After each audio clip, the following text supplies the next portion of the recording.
Sabe aquela festa que você vai e sempre fica na porta e sempre tem um culpado, né?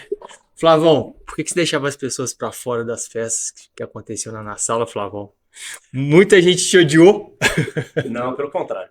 É, eu nunca deixei ninguém para fora das festas. Eu sempre fiz festas concorridas a ponto de que todo mundo queria ir, então a gente não conseguia comportar todo mundo, né?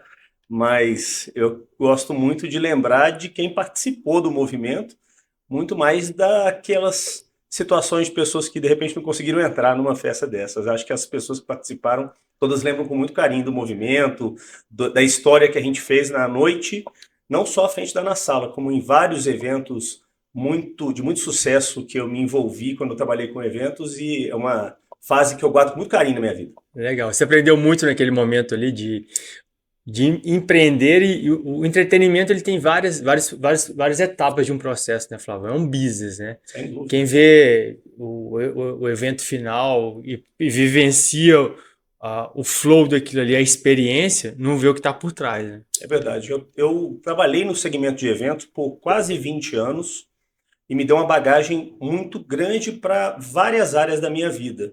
Claro que, indiscutivelmente, o maior patrimônio que eu construí nessa fase foi um grande relacionamento, mas me deu muito jogo de cintura, me deu um aprendizado enorme, um aprendizado de como lidar com situações adversas. Foram muitas histórias de adversidades e situações inacreditáveis que eu aprendi ali, mas foi uma grande escola que teve um início, um meio, e não posso nunca dizer que teve um fim, porque até hoje eu que tenho essa veia de ser um cara que conecta pessoas, isso foi algo que é posso dizer que é um dom natural meu, Aham. né? Faz parte do meu DNA realmente promover encontros, promover a amizade dos amigos e estar à frente disso.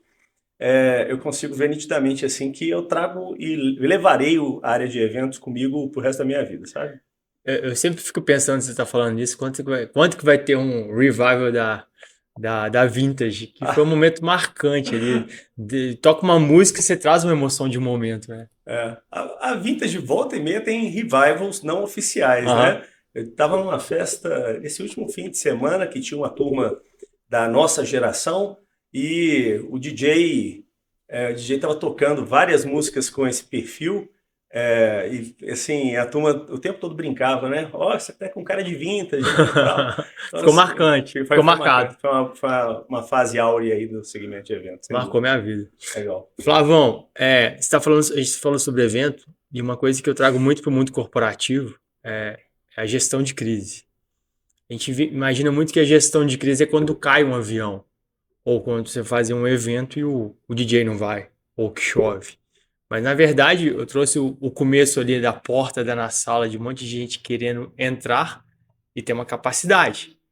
Como é que esse jogo de cintura foi importante na sua vida para construir relacionamentos e até, falando de autocontrole, você é um vendedor. E aí você fala, não é agora, vai ter que esperar, te trouxe resiliência. Assim, o segmento de eventos, a noite, ela te traz um aprendizado enorme no sentido de lidar com pessoas, porque pessoas são muito diferentes. Uhum. E não adianta uma cartilha que vai te ensinar a lidar com todas de uma maneira só. É jogo de cintura, literalmente, porque as pessoas, você tem que ter um discurso que, claro, ele tem que ter um norte, mas você tem que ter jeito para lidar com pessoas diferentes, né? E o principal aprendizado, eu acredito, foi de me adaptar e ter uma linguagem apropriada para cada tipo de cliente nesses anos. Um ponto que eu também vejo como um grande aprendizado dessa época e com uma forma importante de lidar com crises, que foram várias, né? Era toda noite que estava Era aberto e tinha uma toda crise. noite, Mas assim, você consegue prevenir algumas crises, prevenir alguns problemas eventuais, né? Então, eu acho que você ter uma linha de comportamento, você ter um negócio bem construído, fundamentado, com conceito, como era na sala. Quando a gente fala de na sala, mas houveram vários cases Uhum. aí, a gente tinha uma linha que as pessoas entendiam, que, bom, não vai caber mais gente, não vai Existia um aguentar. protocolo, falando porque toda indústria tem chama PPA, se eu não estou errado, é plano de, não sei o que, de PPE ou PPA. Ou seja, se cai tomba um caminhão, a empresa que é de transporte tem um protocolo ali, técnico, mas na prática é diferente. Então, a gente vivenciou uma crise do Atlético há pouco tempo, de comunicação pura. Existia um protocolo, e até o que ponto que a comunicação ajudava a administrar a crise. Quando você tem um overbook na aviação, não é por acaso. Eles vendem passagens a mais. E as pessoas são treinadas a falar, negocia, entrega. Porque muitas vezes você tá na fila lá e a pessoa tá xingando e fala, quem quer um pão de queijo? Eu falo, bicho, eu vou sair dessa fila aqui, que essa mulher tá tão chata aqui, eu quero sair desse lugar, eu espero o próximo voo ter que trabalhar mesmo e tal. Mas é um processo, você falando de processo, né? Existia um processo dentro dessa contingência ali de, pô, agora ferrou, saiu do limite aqui. Existia de comunicar, como comunicar, não? Cara, eu acho que o principal era o bom senso e a atenção profissional com todo mundo que estava ali. Com o cliente, acima de qualquer coisa, os clientes que eram sócios, porque na sala, quando a gente fala desse case, funcionava como um clube, com os clientes que dedicaram tempo para serem os primeiros a chegar, eles eram priorizados por isso, e com as pessoas que não conseguiam entrar por algum motivo, eram as pessoas que tinham se dado ao risco de realmente não entrar. O protocolo não existia algo formal, mas era O de seguir o protocolo bom é senso. gere desejo. Sem dúvida, isso daí Gere foi feito com desejo que ele vai maestria. fidelizar. Isso é um case sensacional, né? Foi feito com maestria, sem dúvida. Eu falo com o Bruno que vira e mexe eu encontro alguém da nossa cidade, assim, em São Paulo, às vezes longe, que sempre lembra da Na Sala. Sim, Na Sala foi um case nacional. foi sim. Foi sim. Vocês foram muito felizes. Sem dúvida. Eu participei só dos primeiros 10 anos da Na Sala, mas que eu acho que foram Acho que é a talvez. base, depois acabou a crise. Foi um A momento geração muito ficou velha. especial. Exatamente.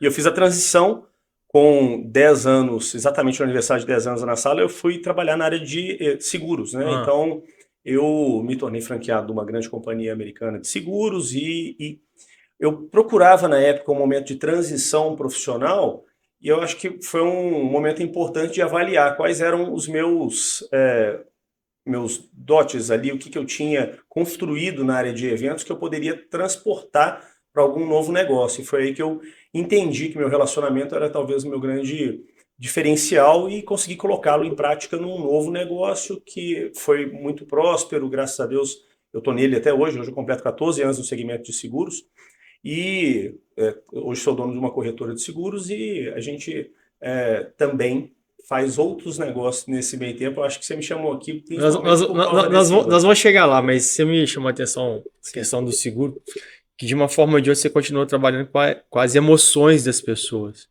Uma para o entretenimento, que é o prazer, e a outra é para um momento que possivelmente ela não vai estar aqui. Sim.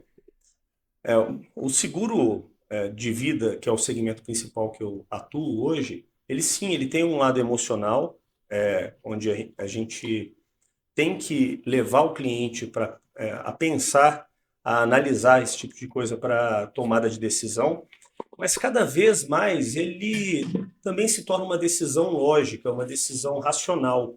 Claro que mais um momento onde a gente utiliza, hoje eu utilizo conscientemente, mas no primeiro momento eu utilizava quase inconscientemente um aprendizado meu no segmento da noite, no relacionamento com pessoas, onde eu fui entendendo como as pessoas são diferentes e de uma forma instintiva eu utilizava esse tipo de aprendizado para comunicar com pessoas diferentes e levar elas. Mas o segmento de seguros ele cresceu imensamente no país e continuará crescendo nos próximos anos. O Brasil ainda é um país com poucas pessoas com consciência para esse tipo de produto. E o que a gente acompanha é que cada vez mais com a globalização, com o acesso à informação das pessoas, o entendimento, algumas pessoas têm a estratégia de não contratar seguros por decisão estratégica pessoal mesmo, mas o entendimento de que é ou não um bom negócio em termos de planejamento, na prática a gente vê que é um senso comum, né? Então, ele une o lado emocional com o lado racional e essa maneira de lidar com essa comunicação com o cliente é algo muito importante para todo mundo que trabalha nesse segmento. No final das contas, a gente está falando de relacionamento.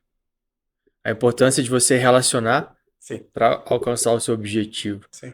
E relacionamento é um dom. Não é um dom, mentira, é um talento. Dom você traz, talento você desenvolve, né? Cada vez mais eu acredito que no mundo corporativo você deve possivelmente ter muitos clientes que são do mundo corporativo, são empresários, profissionais liberais.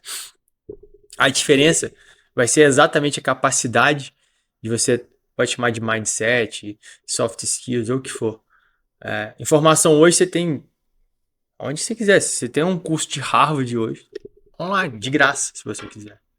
Né? Então, informação a gente tem. Mas o tato, cuidado, o zelo, a estratégia para você chegar num relacionamento profissional, seja o que for, se você for empregado, então eu quero chegar à gerência. Por isso que puxar saco dá certo. Sabe por que puxar saco dá certo?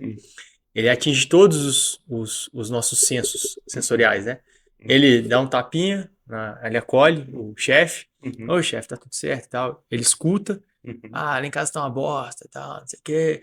Ele escuta. Ele fala pro chefe, né? Ele, pô, fala pra mim, né? É chato mesmo e tal. Ele né, escuta e fala: você tá certo, chefe. Não, você tá certo, você tá. Validação. E ainda leva um chocolate pra ele que você pega. Todos os sentidos. E muitas vezes no mundo corporativo, a gente, e cada vez mais nesse mundo automático, onde as pessoas não se dão conta de si, e a gente vai chegar onde que, na maratona diária, a gente se dá conta do tão importante são as relações. E acaba que a pessoa que está no mercado corporativo, no mundo executivo, ela repete os padrões dentro de casa. Porque hoje é uma coisa só, você não sai de casa para trabalhar e trabalha dentro de casa. Sim. E isso não tem. O problema hoje você está aqui, é difícil de você desassociar de um escritório o problema que está dentro da sua casa. Que você brigou com sua esposa, ela vai ficar te mandando mensagem. Sim. Ou você vai ficar mandando mensagem para ela falando desculpa, perdão e tal. Tá tudo integrado. E o relacionamento e a capacidade de ter autocontrole é que vai fazer a diferença. Até pra você falar, hoje eu não quero trabalhar. Não consigo. Ou eu vou trabalhar hoje 3 vezes porque eu não trabalhei ontem e eu preciso. Porque é importante. A maratona, a corrida, ela traz esse desafio pessoal, né? Mas antes disso, eu queria te fazer uma pergunta. Fala. Na verdade, conta uma história aí da época da Na Sala que eu fiquei curioso. Tá na sala? Daquela época lá, a gente foi lá longe, mas vamos voltar um pouquinho aqui. A Nassau tem muitas histórias, Uma, mas, não, a Nassau tem muitas histórias. inusitada que você falou, bicho, essa foi. Uma história que me marcou muito no segmento da noite foi uma história que a Nassala participava como uma das principais sócias, mas a gente tinha um grupo de empresários do segmento da noite envolvidos nesse projeto, que foi uma vinda do David Guetta, da Belo Horizonte, para uma festa que estava totalmente sold out lá no Mirante, Olhos d'Água. E essa festa, ela estava estourada, ia ser um sucesso. E na noite anterior à festa, caiu uma chuva torrencial que derrubou o palco, que rasgou o teto da área VIP, que era uma área VIP muito grande, que também estava sold out. Então, assim, o evento ele não tinha capacidade, condições de acontecer. E a gente acordou com essa notícia no dia desse evento. Era um sábado, uma festa meio que day party, assim, sunset party, mais pro final da tarde. E nós fomos forçados a reorganizar a dinâmica do evento, a cancelá-lo para aquele dia e jogar esse evento para 10 dias depois, num feriado municipal. O Guetta foi tocar no Creamfields, na Argentina, e voltou para tocar em BH no feriado municipal. Isso demandou do grupo que estava envolvido com isso uma dinâmica, uma logística, uma inteligência muito grande de como se posicionar com muita rapidez. Então, empresarialmente, foi um desafio enorme para todos que estavam envolvidos nisso. Nós tínhamos um lucro previsto já para um evento estourado como esse e que envolveu um risco grande, né? Você deve imaginar, né? Naquela época, trazer qualquer artista hoje, qualquer artista que você traz atração internacional em dólar, é uma coisa que te envolve planejamento, posicionamento, tudo mais. E esse caso, ele foi um divisor de águas na minha vida empresarial, porque o evento aconteceu, a gente conseguiu colocar ele de pé 10 dias depois, mas ele me mostrou que não era mais o caminho que eu estava disposto a seguir.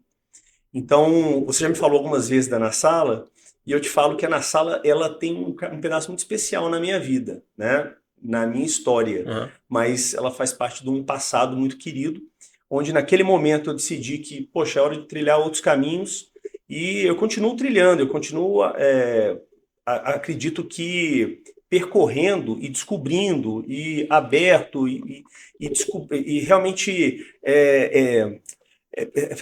procurando oportunidades de me desenvolver, de continuar crescendo profissionalmente, continuar caminhando em frente nessa jornada da vida aí, com muito aprendizado daquela época.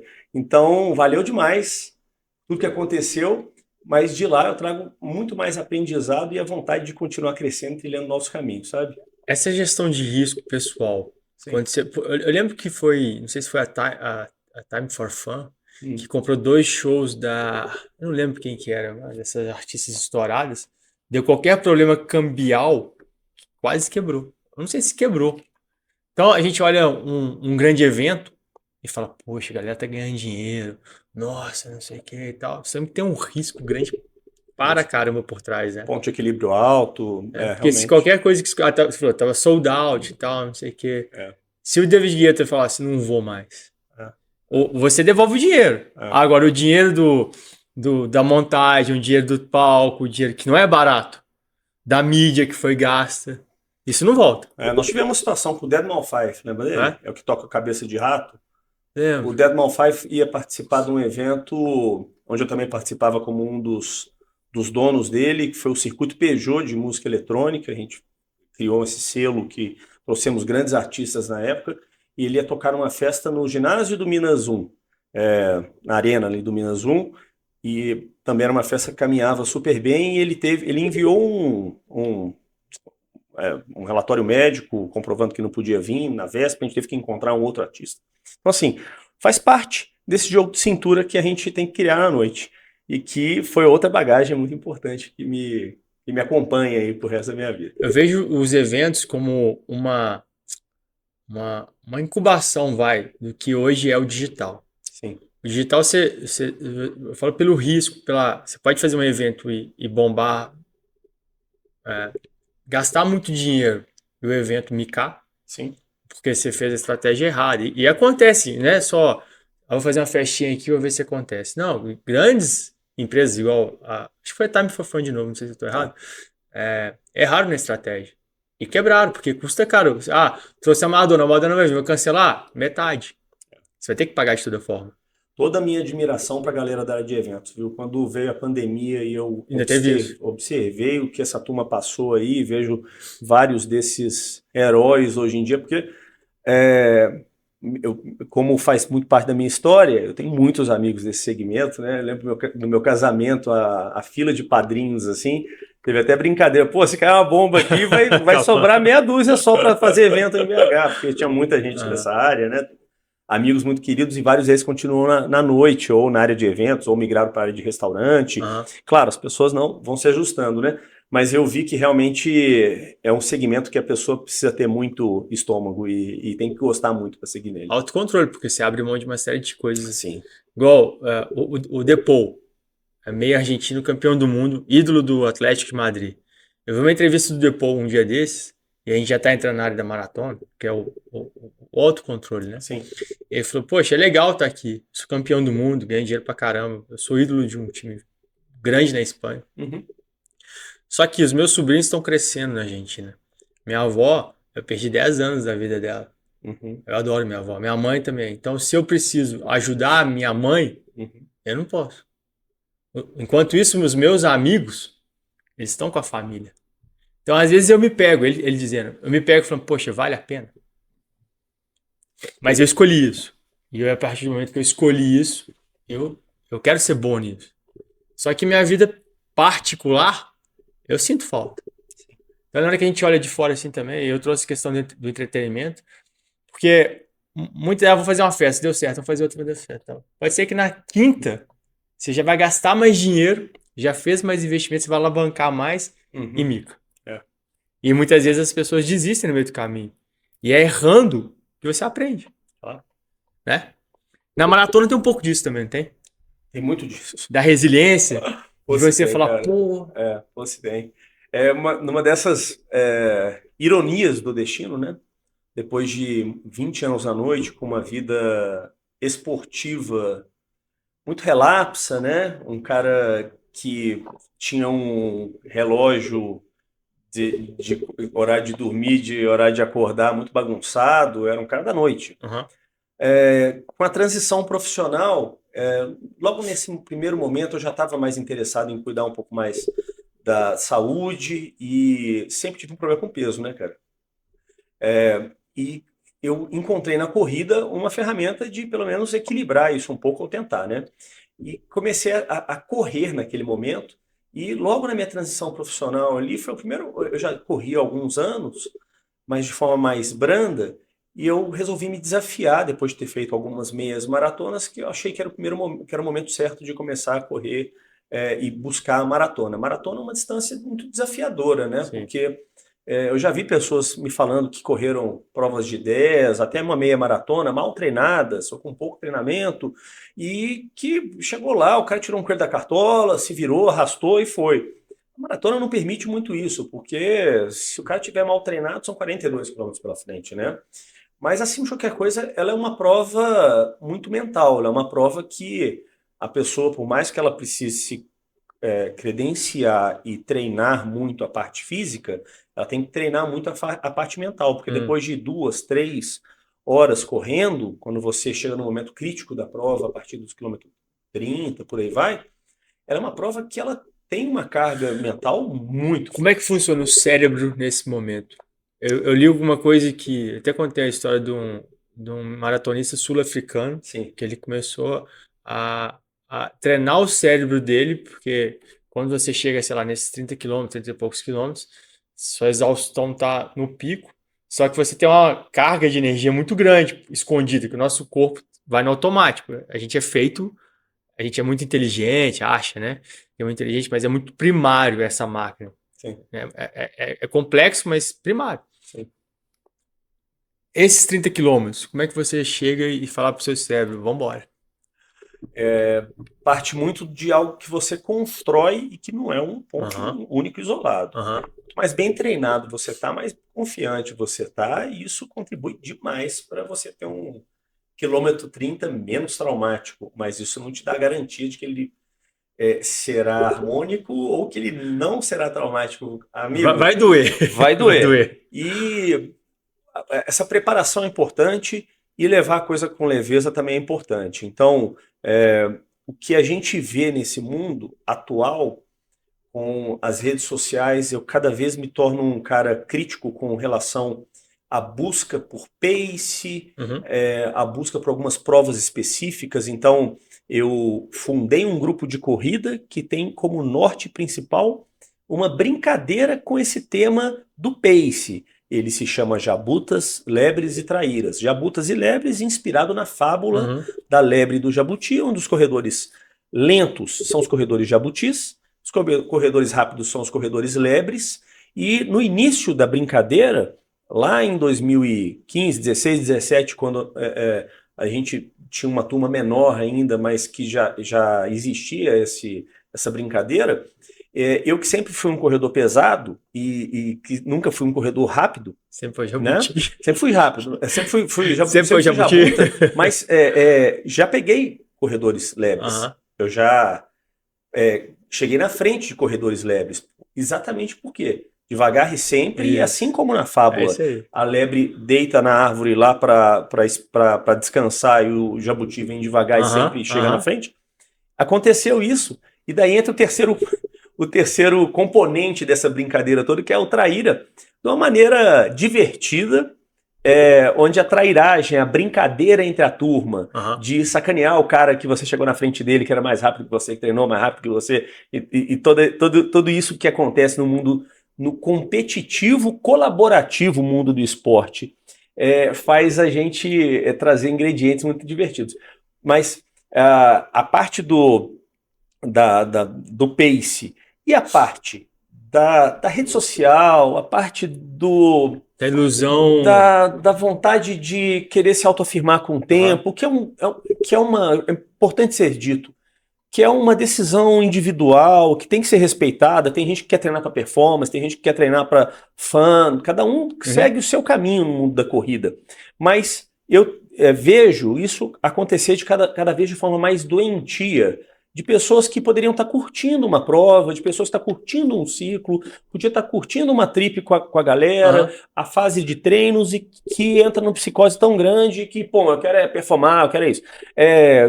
Repito, longe de mim julgar quem quer buscar performance. Eu acho que cada um tem que buscar seu caminho na corrida. Mas eu acho que isso tem se tornado uma coisa muito doentia, assim como a exposição de rede social. Então, é até irônico, depois de ter fundado o grupo e do grupo ter virado... O grupo, na verdade, ele não é uma assessoria esportiva. O grupo de corrida nosso, ele é inspirado num conceito americano dos running clubs, que existem lá nos Estados Unidos demais, que são cada um treina numa assessoria esportiva, tem seu treinador à vontade, e são núcleos de pessoas que têm características comuns sociais, são amigos e que se reúnem para confraternizações, para falar de corrida, para viajar, para treinar e por aí vai.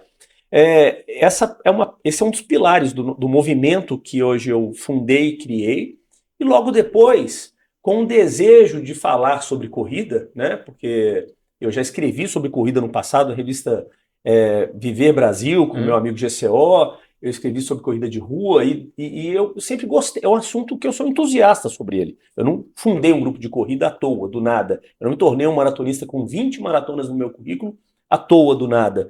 É porque eu me apaixonei pelo esporte, é porque eu falo disso com entusiasmo, que é um tesão para mim. E quando eu comecei quando eu inventei essa moda aqui de trazer também para o mundo virtual um personagem para falar sobre corrida, então nasceu o Mr. Jabuta e nasceu um perfil de Instagram para falar sobre corrida. Eu nunca tive o desejo de que o Mr. Jabuta fosse um blogueiro na primeira pessoa, falando sobre si, o que eu estou alimentando, o que eu estou treinando, o que eu estou fazendo, apesar de fazer isso de forma assim, pontual uma outra vez. Mas o ponto principal disso é de contar histórias sobre pessoas, histórias de superação, histórias engraçadas, histórias do mundo da corrida. E isso vai um pouco de encontro com uma coisa que hoje cada vez eu também, como uma percepção pessoal, cada um segue sua onda nesse caminho, que eu começo a me afastar da parte muito comercial, da parte muito blogueirística do mundo das redes sociais e de uma atenção muito grande que a corrida de rua ganhou, né? Eu, como um dos caras que eu acredito ser um dos precursores desse segmento em Belo Horizonte, principalmente, né, na região da Lagoa Seca, que é onde eu tô lá treinando para maratona desde 2011, então a primeira maratona foi lá.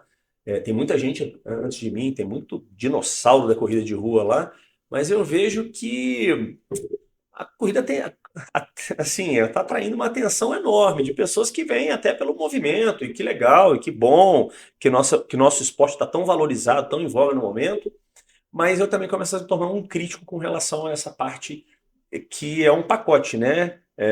Pace, majors... Eu ia te fazer uma pergunta sobre isso. Fala. Na sociedade atual, a busca pela excelência parece que é uma obrigação. No mundo profissional, as pessoas... por isso que está tendo burnout, por isso que a saúde mental acontece, que a pessoa acorda, já põe um podcast, e aí vai, já faz... E ela não dá tempo para falar, peraí, calma, por que eu tô... Você consegue fazer um curso de inglês, aprender uma língua nova, você vai aprender 8 palavras por dia. Se você for gênio, vão ser 12. Você não consegue mais. Sim. Só que a pessoa vai empilhando informação, o cérebro tem uma hora que pira. Sim. Aí minha pergunta é, nessa jornada da maratona, né, que é o universo que a gente está falando, você vê muita frustração? Muita. E o que a gente acompanha cada vez mais é a mudança, é o erro no que é prioridade. Então, se você der um passo para fora do movimento e olhar para dentro dele e falar, bom, então vamos começar de novo. Qual que é o primeiro ponto onde eu vou utilizar a corrida para a minha vida? Bom, se o cara me falar que o primeiro ponto é saúde física, mental, e até que isso vai ajudá-lo nas outras áreas da vida, na vida profissional, na vida pessoal, na vida familiar dele, Cara, se o cara estiver fazendo isso, já é um adianto, porque eu acredito que, como ferramenta, a corrida já está sendo uma super ferramenta para a vida Uhum. dele, para ajudá-lo nas áreas mais Sim, importantes. sim. Se, em paralelo, ele quer performar, e hoje existe a cultura do sub-3, existem desafios pessoais, e não é que eu estou falando de terceiros Aham. sem vestir a sandália, não. Eu mesmo já me frustrei e já. Ah, esse ano eu vou para não sei quanto. Tem uma brincadeira na minha turma, meus amigos, muito mais a ver a traíra Uhum, dos uhum, jabutas lá, né? uhum. Eles não cansam de me botar desafio. A última você tem que ver aí. E é muito divertido isso, mas faz parte de um desafio pessoal que pode motivar a pessoa, pode frustrar a pessoa. Cada um administra isso de um jeito. Uhum. Acho que o desafio tem que ser, quando a pessoa faz para si, tem que ser algo realizável, para não ser uma coisa frustrante, tem que ser uma coisa desafiadora e o que o cara realmente vista, né? Compre aquilo.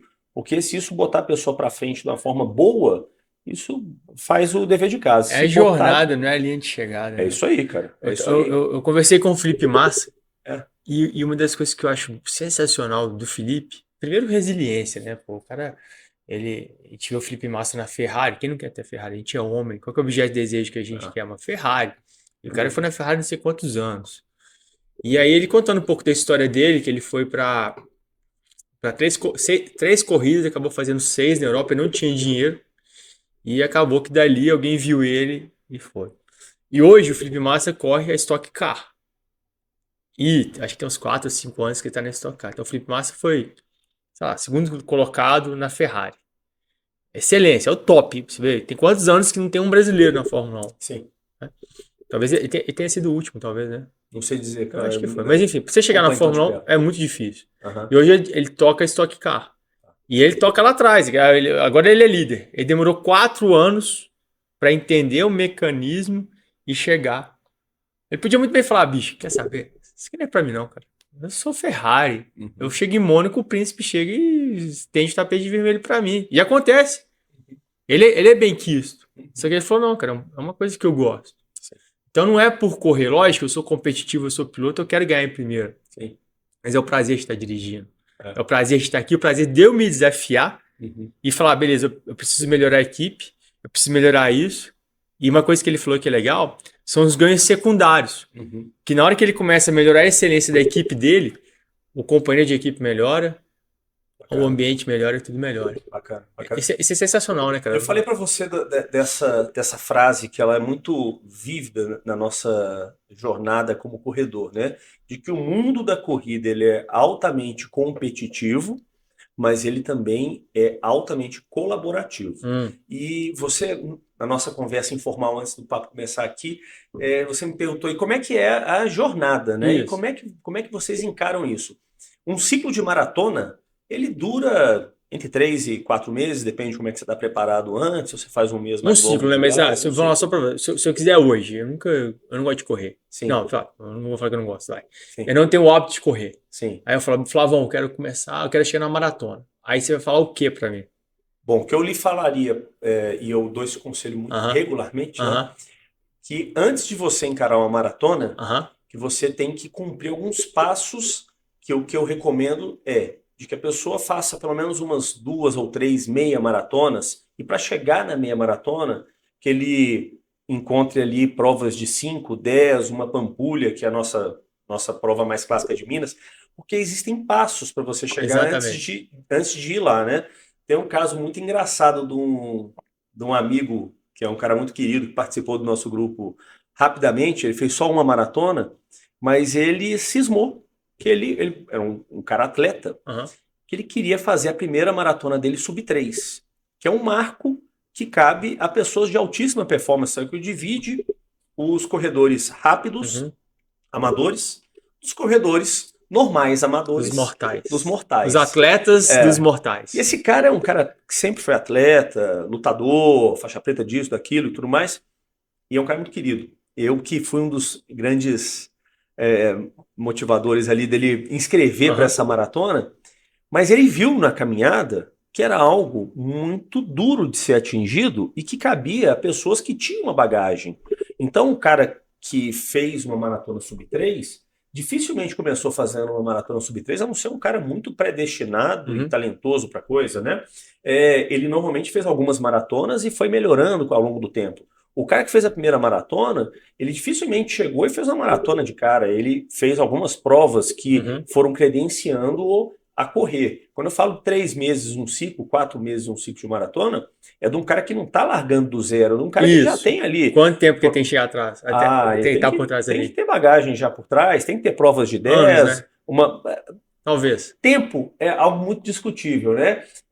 Especialmente nesse mundo imediatista que a gente vive. Mas eu recomendo pelo menos a pessoa ter na bagagem 2 meia maratonas antes dele falar, pô, vou dobrar essa distância agora. Porque é um desafio grande. Agora, falando sobre o ciclo, e te falo com a propriedade de quem já passou por 21 deles, porque eu corri 20 maratonas, mas eu abandonei uma. E essa uma maratona abandonada, ela foi uma maratona que aconteceu numa fase onde eu corria uma maratona a cada 2 anos. Eu corri a minha primeira em 2011, corri a minha segunda em 2013, e eu fui para a prova dos meus sonhos em 2015 para correr Chicago. E eu fui machucado, mas acima de qualquer coisa ainda não sabia ouvir meu corpo. Eu estava dando indícios que uma lesão ia apitar, como apitou na prova, e me fez abandonar a prova com 10 km, mas eu não estava entendendo direito o que estava acontecendo. Eu fui na vibe, a viagem estava paga, fui e vi que não dava, mas aquilo foi um aprendizado enorme para eu escutar meu corpo, e de lá para cá, logo em 2016, foi quando realmente eu liguei o monstrinho do corredor maratonista na minha vida, e de lá para 2016 até 2023 eu fiz 18 maratonas. Foi meu período onde eu realmente me tornei um maratonista de volume, de grandes provas, de provas variadas. Inclusive, uma coisa que eu sempre fiz questão foi de nunca repetir prova. Tem muita prova legal no Brasil e no mundo para fazer, para que ficar repetindo prova, né? Mas uma coisa que eu descobri ali foi o quanto é importante ouvir seu corpo e como tem que ser prazeroso o ato de correr. Ele não pode ser uma obrigação para você atingir o tempo. Eu sempre corri, até 2022, eu fiz uma conta no final de 2022 e os 5 anos anteriores eu tinha corrido uma média de 200 km por mês, que dão ali 50 km por semana. Numa média anual, teve mês que eu corri 300, teve mês que eu corri 100 e poucos, mas por quê, cara? Porque correr fazia parte de como eu começava meu dia com prazer. Até hoje faz.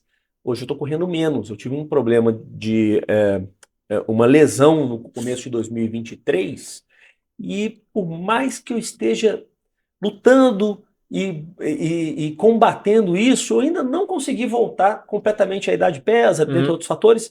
Eu ganhei peso e eu ainda não consegui perder esse peso. Eu que sempre fui um cara pesado, mesmo quando eu chegava bem para a prova, eu chegava pesado em comparação aos meus colegas, né? Minhas melhores provas de peso, eu cheguei com 88 quilos. Imagina, para um cara de quase 1,80 m, que ainda é pesado, né? E hoje eu tô com 100 quilos. Então, assim, você imaginar um cara com 100 quilos correndo volume, correndo maratona, é claro que eu vou chegar, a minha prova-alvo do ano, eu vou chegar um pouco mais leve, mas eu não vou chegar levíssimo. O que eu encontrei nesse caminho foi um sinal de que a corrida ela faz parte do meu prazer. Claro, quando eu tô melhor, eu tenho mais prazer correndo, e eu acho que eu corro um pouco melhor, eu tenho corro mais volume, mais rápido, por aí vai. O que eu faço é adequar, quando eu estou mais pesado, a um ritmo mais leve e tudo mais. Agora tem uma característica legal. A turma das lebres, dos caras rápidos, principalmente nos treinos longos até bate um papinho, não é papão, não. Mas os treinos mais rápidos e tal, ninguém conversa, né? O bonde do Jabuta, ele nasceu na minha maratona de 2011. Quem é o fundador do bonde do Jabuta nem é o Mr. Jabuta, é um grande amigo chamado Cassim, que fazia parte da nossa turma da corrida. E o bonde do Jabuta, ele sempre foi um bonde, uma turma de amigos corredores que conversavam durante os longos. Então isso fazia com que o treino longo, que normalmente é volumoso ali 2, 3 horas de corrida, fosse muito mais prazeroso, né? Esse é o ponto principal que cada dia mais eu procuro na minha vida esportiva e que eu tento ser um cara que levanta essa bandeira. Cara, legal, a corrida tem que ser encarada como algo prazeroso na sua vida, ela tem que te desafiar, mas ela tem que te trazer, acima de tudo, prazer e não um gatilho, uma armadilha de frustração. E a gente tem que ter essa linha de caminhar leve nela, até para buscar performance. O cara que vai leve nessa onda aí, ele normalmente alcança isso com mais naturalidade. Isso é um recado para a vida. Isso é um recado para a vida. É uma analogia, porque maratona é difícil. Até a expressão, né? Nossa, hoje foi uma maratona. Tem uma conotação de algo difícil, desafiador, pesado. Verdade. O cansativo, talvez não pelo exercício, mas pelo tempo que você tem que ficar em conexão com você mesmo, aguentando o seu corpo, aguentando sua mente, falando, desiste, tá cansado, tá doendo, nossa, eu cheguei nem na metade ainda. Só que é o flow. Quando você entra no flow, tá tudo certo. Não é pelo resultado. Lógico, vai performar. Tem aquele livro que é Outliers, conhece? Sim. Você precisa de 7 anos para ter uma excelência. Então, se hoje eu quiser ser maratonista, sim, você pode, mas eu não vou para uma Olimpíada. Sim. Aí você vai desistir de correr? Não, porra, corre. Sim. Jogar tênis. O Armando Nogueira falou uma vez na academia de 10, nunca me esqueci. Ele falou que aos 50 anos ele aprendeu a voar, a pilotar. Aos 60, jogar tênis. Aos 70, a gaita, tocar gaita. E aos 80, ele estava aprendendo a internet. Olha só. Então ele nunca deixou de ter paixão pela vida. Legal. Paixão pelo que ele estava fazendo. Legal. E descobrir coisas novas. Igual você falou, cara, pra que eu vou repetir um circuito que eu conheço? Claro. Deixa eu conhecer coisa nova. E a gente tem muita resistência ao novo. É verdade. Nosso cérebro ele é programado para fazer padrão. Sim. Por isso que a gente tem mesma rotina, a gente segue o mesmo caminho. Porque ele não quer te jogar para um negócio novo, porque ele vai gastar energia. E a nossa máquina, de novo, por mais que seja uma máquina super complexa e tal, é muito primária. Sim. E a gente carrega muita coisa do tempo que a gente estava lá nas cavernas. E eu trago isso muito para emoção. Para emoção, que na verdade é a ansiedade de uma maratona. Então, pensamentos geram sentimentos que geram emoções. Então, de um pensamento, vou conseguir. Sentimento, pô, tá difícil. A emoção de você chegar. Pensamento, vou correr. Pensamento, sim, tá difícil. Pô, por que eu desisti? Sim. O esforço é o mesmo de você pensar. Mas quando você começa a moldar o seu cérebro e você consegue treinar o seu cérebro para pensar, para desafiar, para falar, opa, esse é meu limite. E aí falar, bicho, eu vou começar de novo. Porque dessas pessoas que querem um pace alto e se frustram, quantas que voltam e falam, cara, deixa eu voltar aqui de onde eu comecei, eu já entendi que não é. Teve esse caso do cara do Sub-3 que não voltou mais, né? Largou. Ele foi mal na prova. Borrou e largou. Ele foi mal na prova. Inclusive, ele que largou para um Sub-3, eu passei ele por volta do quilômetro 30. Você passou ele? Passei ele nessa prova, no quilômetro 30. Mas essa parte do se frustrar e de encarar, de voltar, de pegar os desafios da vida, da corrida e não se frustrar com isso, eu vejo que é importante que você transfere para outras áreas, né? O ato de você completar a sua primeira maratona, e eu participei muito ativamente da vida de muitas pessoas que fizeram isso, é o que eu trago que eu levarei com um grande carinho para a minha história.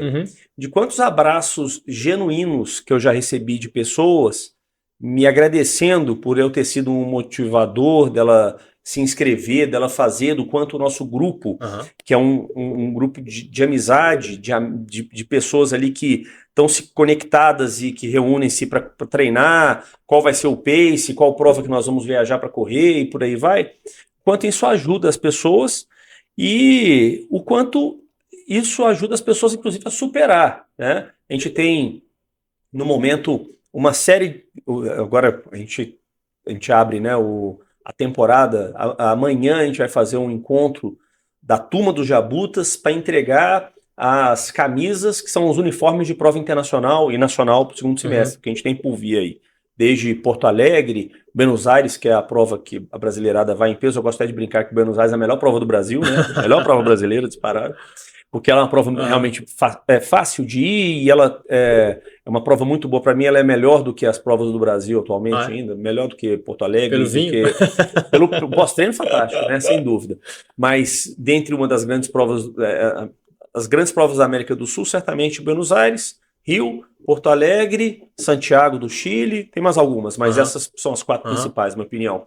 Mas daí a gente tem no segundo semestre as grandes provas gringas acontecendo. Então vem Chicago, vem Berlim, vem Nova York, vem Valência, que vai uma turma enorme esse ano, e a gente vai vendo esse movimento de como as pessoas se ajudam, as pessoas se conectam, vamos treinar junto, vamos fazer um ciclo, vamos treinar para tanto, vamos organizar nossa trip, a esposa vai, não vai, o que a gente vai... tem um machucado, tem um voltando do treino, quem que tá treinando mais lento, entendeu? E esse desafio aí da corrida ele vai se conectando, mas também pode ser trazido para a vida pessoal, também pode ser trazido para a vida profissional. Uma coisa que eu trago da noite, que me ajudou muito em todas as áreas da minha vida, eu tenho um controle de tempo muito bom, de agenda e de cronograma muito bom. Então, eu me lembro que quando eu trabalhava na área de eventos, lá atrás, eu sabia exatamente quais eventos, quais eram as datas dos sábados, né, por vir, porque era um norte bom, né? Então, se esse sábado, amanhã é 14, esse mês tem mais o 21, 28 de sábado, né? Isso é um jeito de você dividir o mês, né? E te ajuda para você trazer para sua vida familiar, o que eu vou criar agora que eu tenho 2 filhos, o que eu vou criar de programação nos finais de semana com as crianças, a gente vai ter uma viagem curta, se a gente vai levá-los a algum lugar especial para conhecer, se é uma jornada profissional, eu tenho quantas semanas até um objetivo, quanto que eu preciso produzir em cada uma delas, se é uma jornada esportiva, eu tenho mais quantas semanas até a minha prova-alvo, o que eu preciso evoluir em termos de volume de treino até lá, e você consegue visualizar isso de uma maneira bacana, e da noite eu transportei isso para a vida esportiva, e hoje a vida esportiva eu acabo vendo que ajuda muitas pessoas, quer seja numa maratona, que é um caso mais extremo, quer seja numa meia maratona, uma prova de 10, você dividir as semanas e entender o que você precisa evoluir até chegar lá. E depois disso, ou com o aprendizado que você tem disso, trazer para sua vida profissional, para sua vida pessoal, por aí vai. Na vida, eu trago muito isso. A gente tem uns amigos, a gente cresce, tem um ciclo de amizade. Mas quando você começa a evoluir, em uma evolução pessoal, de um autoconhecimento que eu estou dizendo, muitas vezes você tem que abrir mão de coisas que você estava enraizado. Eu estou falando, por exemplo, você está falando de corrida, né? De ter uma camisa para correr internacionalmente. Ah, mas eu não tenho dinheiro, não sei o que e tal. Se você quiser, você vai começar a programar para chegar lá. É fácil? Maratona é fácil? Não é. Mas você quer, você faz. Você vai arrumar um jeito. Sim. Isso é legal porque você começa a levantar o sarrafo. Tudo bem, você pode falar, não vou correr, larga o grupo. Vou ficar no WhatsApp o dia inteiro aqui. É uma opção? É. Eu falo, Flavão, que a gente tem 70 mil pensamentos por dia. 70 mil. 70 mil. Pensamentos por dia. Multiplica por 30. São 2 milhões e 100 mil pensamentos por mês. Faz a conta se você fizer R$1 com cada pensamento. Você não vai conseguir. 2 milhões e 100 é humanamente impossível. Pode até ser, mas isso vai adoecer. Agora, 10%. Você vai ter 210 mil reais por mês. 1%, 20 mil reais por mês. Essa conta que a gente faz com o tempo que você joga no ralo. As empresas. A gente está falando de saúde mental, no final das contas, de performance. Você tem empresas com departamento comercial que muitas vezes você espreme o cara porque o resultado baixou. O que você faz? Taca no comercial. Só que muitas vezes esse comercial ou toda a engrenagem está bugada. Por quê? A questão da saúde mental tem muito afastamento, tem muito presenteísmo, que é o cara que está ali, mas está longe. Então a empresa que consegue trazer esse equilíbrio de uma maratona, porque é uma maratona você ir trabalhar. É uma maratona. Falar que trabalhar é gostoso? Você encontra o flow, você faz o que você gosta, mas você quer ir para a praia ou você quer trabalhar? Você vai querer ir para a praia. Mas você precisa trabalhar, não precisa? Faz isso com prazer, igual a maratona. Né? Então, quando você consegue entender um propósito, para onde que eu vou? Por que que eu vou? Aí você começa a olhar pro lado e fala, cara, fulano de tal tem uma situação muito mais difícil que a minha, ele correu internacionalmente e eu não vou. Os esportes, a gente tá falando da maratona hoje, a gente falou é, é, como um esporte, Aham. que é um esporte que tem muita visibilidade, né? Mas esportes que são desafiadores de endurance, desafiadores, como corridas de montanha Uhum, longas, uhum, como o próprio triatlon, que uhum, hoje em dia também está ganhando cada vez mais notoriedade, e outros esportes, né? O importante é que ter esporte na uhum, vida, mas uhum, a gente fala muito da maratona porque é um esporte que hoje cresce, mais cresce no uhum, Brasil, a corrida de rua. O que é cada vez mais comum. Você vê as grandes corporações com uma atenção maior, não só de gerar condições, benefícios, um environment de esportivo, de motivação, uhum, uhum. aplicativos, desafios internos e por aí vai. E uma coisa cada dia mais comum, cara, é, é, é muito comum você ver os executivos, os altos executivos das empresas hoje, serem caras no currículo com algum tipo de esporte de ponta, de volume, de desafio, de endurance praticado. Corredor, triatleta, Ironman, por aí vai. Por quê? Porque, cara, não resta dúvida que isso não vai trazer malefício nenhum. Aham, Só tende a trazer benefício para o cara, aprendizado, resiliência, aham. planejamento, por aí vai, né, cara? Então, é uma tendência mundial, né, cara? E a gente deve continuar vendo isso acontecer. O mindfulness e a yoga tem um pouco disso também. Lógico que a maratona é um negócio muito mais físico Sim. e a yoga é muito mais psicológico. Mas no final das contas é você se desafiar. Aonde que eu vou ali? E tem muito do flow. Tem um exercício de yoga que você faz, o Sun Salutation. São 5 ou 6 movimentos, só que você faz a repetição de 108 vezes. O mesmo, 108 vezes. E aí, quando eu tô fazendo, às vezes, me pego pensando em outra coisa, eu perco a contagem. Pô, a contagem de 0 a 108. E aí eu perdi a contagem. Mas tá Uhum. bom, a gente tava no 30, no 40. A maratona deve ser a mesma coisa, né? Quando você tá ali, se você tá focado, tá no flow, aí você começa a entrar no seu flow, no seu ritmo. Se sua mente vai para outro lugar pro problema, possivelmente o seu corpo vai ficar mais pesado. Isso eu imagino. Acontece sim. Ó, o que eu dou como grande dica para todo corredor, principalmente os mais inexperientes, é do cara vencer quilômetro a quilômetro. Hum, Então, cara, é focar nele, se divertir. Uma coisa que eu vejo assim na prática, as pessoas, o cara chegou de uma prova, então o corredor inexperiente pergunta: "E aí, quanto você fez?" O corredor experiente te pergunta: "E aí, cara, você se divertiu?" hum, Olha a aham, diferença da coisa, né, aham. cara? O que você fez, cara, é irrisório. Cada um faz o seu e por aí vai. E se você se divertiu, sim. Esse é o ponto principal do E seria assim, né? Tipo, processo. quanto você fez? Ah, fiz tanto, mas você percebeu a beleza de Buenos Aires? Pô, sem Você dúvida. percebeu, você viu ali que a gente É, passou por um lugar e tinha assim, não, tava. é, Quando você é profissional, você tá ali, né, numa maratona que é. é o seu objetivo de vida, é seu Sim, ganha-pão, sim, sim. beleza, cara, eu vou com tudo. Agora, se é por É. prazer, Eu dou uma e que nota. adianta também, você vai ganhar, e você vai chegar lá, igual piada, É, piada que você conta e ninguém tem graça, é, né? Aí, é, tá, você fez, já fiz tanto. Perde um pouco o sentido, né? sem dúvida. Conta um pouquinho pra gente, você passou por um, você citou algumas pessoas, alguns cases, né, de pessoas que chegaram até o grupo, até as suas mãos. Na verdade, isso é uma transformação que você proporciona. Lógico, tem entretenimento, você tem uma série de coisas, mas a transformação da vida da pessoa, né? É. Conta alguns casos pra gente, ou um ou dois. Cara, é legal. Essa história do grupo, cara, ela é muito divertida. Ontem um cara iniciante do segmento da corrida chegou, me abordou lá durante o treinamento lá e falou assim: "Cara, eu sei que coordena essa galera do Jabutas, né? Como é que eu faço para participar?" Então, para começar, isso iniciou de uma maneira. Ela não foi proposital, focada, vou criar um grupo e tudo mais.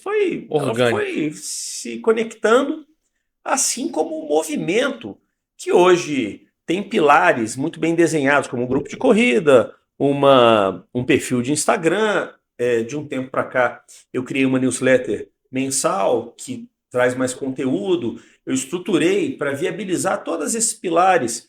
Cada ano que passa, a gente tem um formato de patrocinadores principais ou mais focados na área de varejo, que viabilizam a brincadeira toda. E a coisa, todo ano, ela dá um passo no caminho da profissionalização, porém, sem perder esse encanto de uma turma de amigos. Uhum.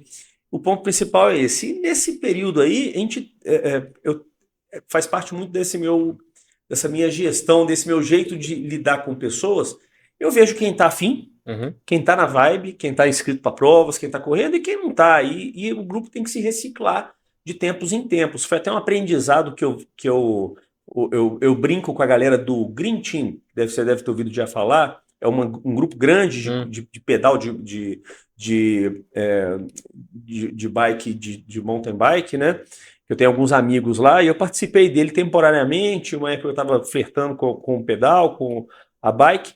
E eu aprendi muito dentro do Green Team algumas coisas que eu me inspirei, como brinco, que foi um grande benchmarking que eu trouxe para os Jabutas para instaurar. Então, essa pegada das pessoas estarem na vibe, estarem inscritas para a maratona, é um ponto principal. É obrigatório que o cara seja maratonista.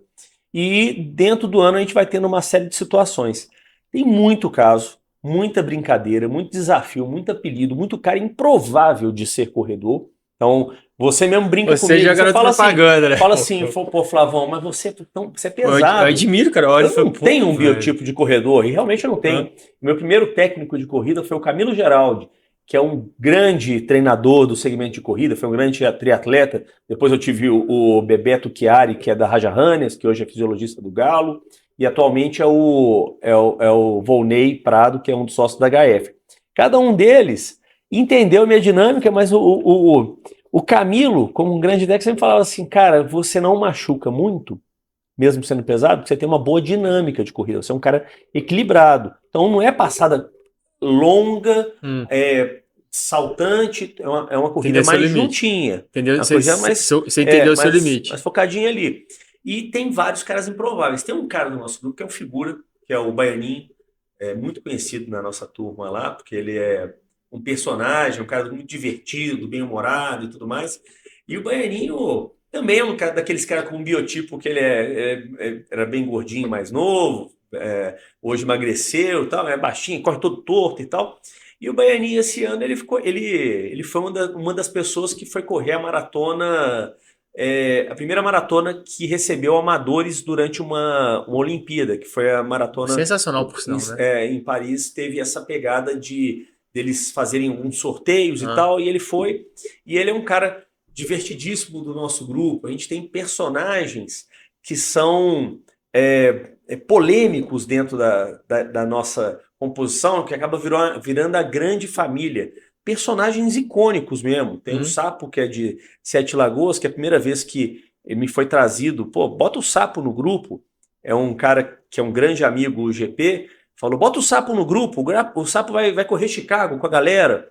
Eu falei, porra, mas esse Sapo é um cachaceiro lá de Sete Lagoas, cara. Esse cara é cachaceiro. E daí colocamos o Sapo, todo mundo adorou o Sapo, mas é aquele negócio. Ele é o cara que tá todo mundo indo treinar e segunda-feira, terça-feira, ele manda a foto tomando a cervejinha, 4, 5 horas da tarde, tá calor aqui em Sete Lagoas, vambora. Tem o caso dos caras que são muito fanáticos, que são muito focados, e que você vê ali que o cara vive por causa da corrida. E esse equilíbrio da turma, e esse equilíbrio não, essa diferença de não ser um grupo todo homogêneozinho. Que gera o equilíbrio. A diferença gera o equilíbrio. Essa diferença, essa somatória de peças tão diferentes assim, gera o equilíbrio e gera uma amizade enorme. E a gente vai caminhando com as diversidades da vida aí, ano após ano, uma prova-alvo, uma turma que se conecta e a gente vai fazendo muita coisa legal. Às vezes a preparação é mais gostoso do que a viagem, né? Aquela coisa de você sonhar, de você... Sim. Mas quando chega no final da preparação, você só quer saber de encarar a prova e cruzar aquela linha de chegada. Mas sim, é importante você ter prazer na preparação. De tudo pra vida, né? De tudo pra vida. Porque a gente fica esperando muito quando chegar, quando eu estiver pronto, sempre o quando vai chegar lá na frente, mas se você não começar agora, é igual futebol, um campeonato, uma Copa do Mundo, ou qualquer campeonato. Cada gol é um tijolinho que você vai fazer para Sim. chegar lá em cima. Não, se o Brasil for campeão do mundo, enfim, se o Galo for campeão da Copa do Brasil, é mais fácil, plausível, né?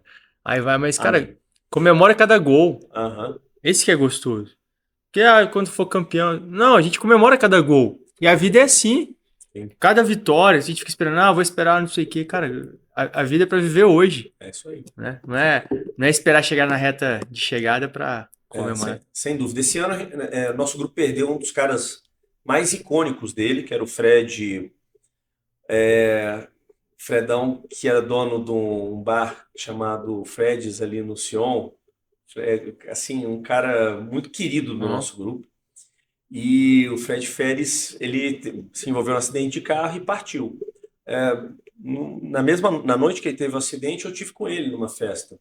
Isso é mais um lembrete do quanto a gente tem que aproveitar a vida. Esse está sendo um ano muito cheio desse significado na vida do nosso grupo, é, da gente realmente curtir a vida, curtir os amigos e saber que a gente, né, é um grãozinho de areia nessa vida aí. No monastério lá na Tailândia, eles Aham, falavam muito, o budismo fala muito disso, que tudo é impermanente. sim, Na hora que você pega pra entender, a gente no Ocidente tem muito apego. Tem apego a tudo. Quando você entende que é a jornada, é o flow. Não espera amanhã, faz hoje. é isso aí. É, a vida é simples, mas é tão difícil a gente aplicar, né? Cara, você não vai ter controle de tudo. Você não tem controle se você vai fazer uma festa com o David Guetta e tal, e começa a chover no outro dia. E aí, o que que você faz? Verdade. Né? Valeu, Flavão. Grande conversa. Eu gosto de encerrar aqui Obrigado. com uma saudação que eu aprendi na Tailândia. E que aí Opa, eu disse é isso aí. de agradecimento. Valeu demais. Obrigado pelo convite. Foi um prazer participar. Grande Michalik. Valeu, vamos ter mais prosa aí. Vamos sim. Quando você tiver mais assuntos de vitórias, de superações, eu acho que a gente pode trazer muito disso, sabe? Falar só sobre isso. Sobre Vambora. a pessoa que chegou lá e falou, cara, eu consegui, valeu. Vambora. Eu vou preparar um briefing disso daí, de vários cases desse, Show de porque não bola. falta é Que é case dentro da nossa inspiração, corrida. eu falo assim, É assim. de uma palavra que a gente fala, muda a vida da pessoa. Sim, Isso na maratona é assim também. Cara, sim. você vai conseguir. Valeu. Obrigado. Nós.